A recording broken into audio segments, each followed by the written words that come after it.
కేసీఆర్ మాటలతో విన్నాము, కడిగిన ముత్యంలాగా వస్తుంది నా బిడ్డ అని. ఈ రోజు చూస్తా ఉన్నాము, ఎట్లా అనిపిస్తా ఉంది? 100% నిజమే కదా. కడిగిన ముత్యంలాగా వస్తామని ఆ రోజు చెప్పినాము, పెద్ద సార్ చెప్పిండు, ఆ రోజు వారు చెప్పింది నేను చెప్పిందే నిజమైతా ఉంది. పర్టికులర్ గా ఎప్పుడైనా కూడా నిజమే చెప్పాము. ఆ నిజం ఇవాళ కోర్టు తీర్పు ద్వారా నిరూపితమైనందుకు సంతోషం.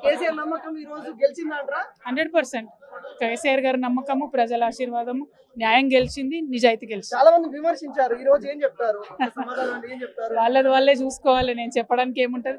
ఏ అంశానికైనా కాలమే సమాధానం అన్నట్టుగా ఇవాళ సమాధానం వచ్చింది. మా విశ్వాసం గెలిచింది, మా నిజాయితీ గెలిచింది. ఆడబిడ్డ రాజకీయాలకు రావాలంటే అనేక సవాళ్లు ఎదుర్కోవాల్సిన పరిస్థితి కనబడతా ఉంది.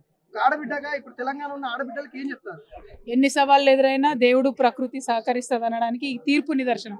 మేము ఇంకో 2 నెలల్లో పార్టీ పెట్టాలని అనౌన్స్మెంట్ చేసుకొని నిజాయితీగా ప్రజల కోసం సేవ చేద్దామని బయలుదేరే తరుణంలో ఆ భగవంతుడు అమ్మవారు బ్లెస్సింగ్ ఇచ్చి ఇవాళ క్లీన్ చీట్ ఇవ్వడం అంటే మామూలు విషయం కాదు. డెఫినెట్గా మా పార్టీకి, మా కార్యకర్తలకి, కుటుంబానికి ఒక 1000 ఏనుగుల నైతిక బలం వచ్చింది. దాంతో ప్రజల కోసం మంచి చేస్తాం.